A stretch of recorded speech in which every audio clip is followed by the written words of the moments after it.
মহেশপুরে কামলার হাট সকাল হলেই শ্রমিকের সন্ধানে কৃষকরা। ঝিনাইদহ জেলার মহেশপুর উপজেলার ভৈরবা বাজারে প্রতিদিন সকালে বসে এক ব্যতিক্রমধর্মী কামলার হাট।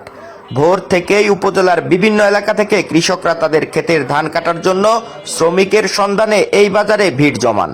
সকাল হলেই বাজারের নির্দিষ্ট স্থানে জড়ো হন শতাধিক দিনমজুর ও কৃষি শ্রমিক। কৃষকরা প্রয়োজন অনুযায়ী শ্রমিক বাছাই করে নিয়ে যান ধান কর্তনের জন্য। বর্তমানে জনপ্রতি শ্রমিকের মজুরি 600 থেকে 700 টাকা পর্যন্ত নির্ধারণ করা হচ্ছে বলে জানা গেছে। স্থানীয় কৃষকদের দাবি, ধান কাটার মৌসুমে শ্রমিক সংকটের কারণে প্রতিদিনই এই হাটে শ্রমিকদের ব্যাপক চাহিদা থাকে। অন্যদিকে কৃষি শ্রমিকের জন্য এটি জীবিকা নির্বাহের অন্যতম বড় মাধ্যম হয়ে উঠেছে। ভৈরবা বাজারের এই কামলার হাট এখন উপজেলার কৃষি নির্ভর জনজীবনের এক পরিচিত ও ব্যস্ত চিত্রে পরিণত হয়েছে।